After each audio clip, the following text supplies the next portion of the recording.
Oh, hello there. Welcome to Wellness Timepiece. This is Mike, and I got a great topic for you. If you're new, please subscribe. Trying to grow the channel. Today's topic is about selling your watch. Why would you want to do that? You love your watch. Well, what happens when a bigger, better one comes around? That's my story for today that I'm going to discuss. So, I found out I love Neo Vintage Rolex. It started off with this 16610 LV, otherwise known as the Kermit. And boy, do I love my Kermit.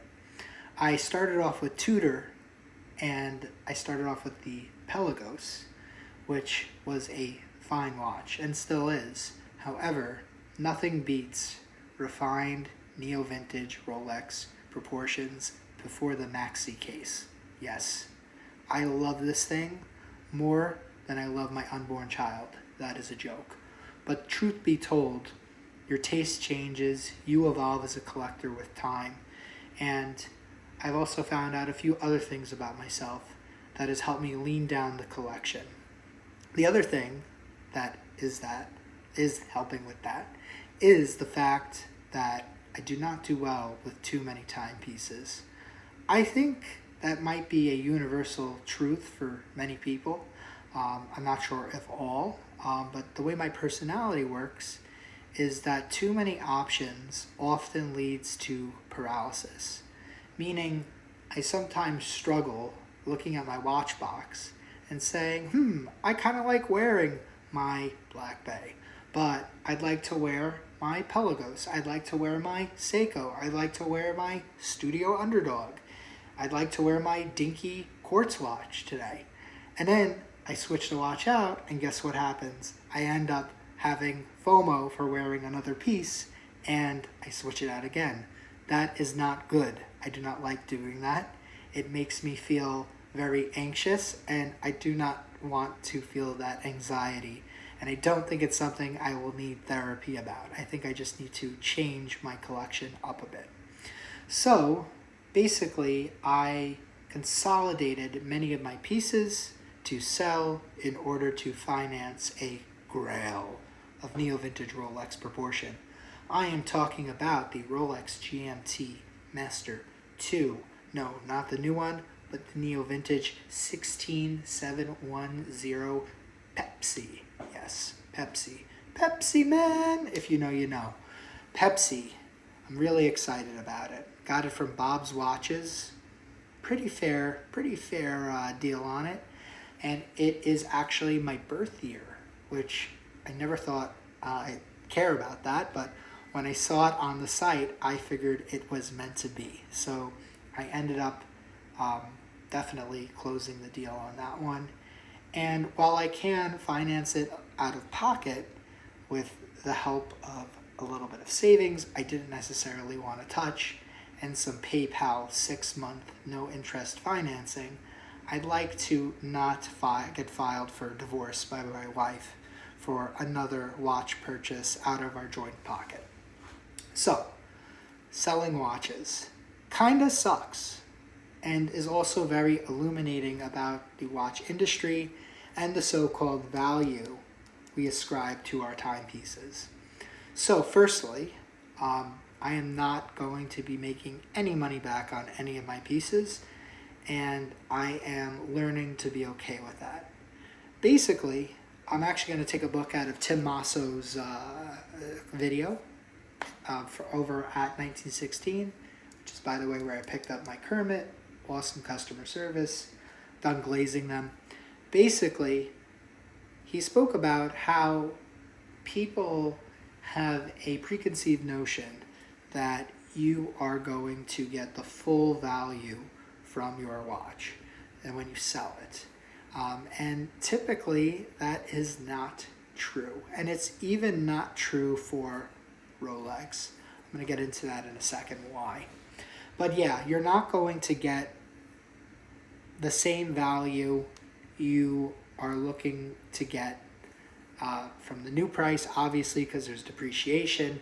But even sometimes you might take a bit of a ownership loss or an ownership tax from trying to get rid of a piece that you bought used. So the thing is, right, and Tim made a really great point on this, is that the market is flooded with watches. You know, unless you're trying to sell a one-of-one FP Journe that everybody is, seizuring out over, or like one of the Rolex specialty pieces where it's like the emoji dial or whatever date disc, things like that. Those are pieces that if you put them up for sale, I'm sure somebody will buy them. But my GMT, Black Bay GMT 41, my Pelagos 42, and my Black Bay Chrono Steel and Gold are very common. And here's the thing, I want to get rid of these watches in a 1 to 3 month time span. I looked at Watch Exchange, and there are over 10 unsold GMTs up there. Not GMT Masters, Tudor Black Bay GMTs. I don't know if there are any Pelagoses or Black Bay Chronos, but I assume if the price is not sweet enough, nobody is going to buy. Now here's the thing. I didn't set them at unreasonable prices. I kind of had ChatGPT look at Watchfinder, Chrono 24, and other areas, and guess what? I set my price probably $500 below what other big box used, resellers were asking for. That's a good enough deal, right? No.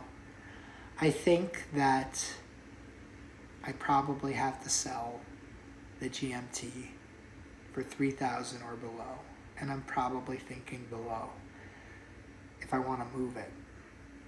It's not like I have a Monarch and everyone's salivating to get that Tudor. No. This is the undesirable fat 41 millimeter model. And I think it's true for the Pelagos and the Chrono. What are you going to do? I think we ascribe too much value to these pieces.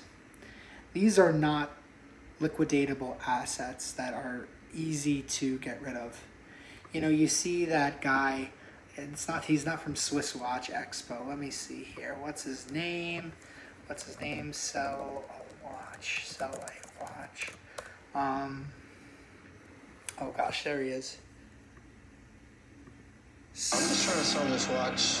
You probably know that video. Swisswatches.com is a beautiful case example of a channel that shows you do not get full price, or really even the price you want for your timepiece. I would say if I were to get rid of this Kermit, probably eat at least a $3,000 cost on that, unless I was selling it privately to somebody who was fiending for a Kermit. Yep, I said it. This is not as valuable as we think it is. Can I squeeze $10K out of it in an emergency? Absolutely. But I paid $15K for it. I'm losing $5K.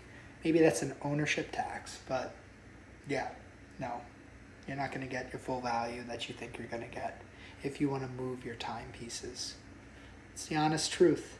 These things are an illusion of supreme value. It's not that simple.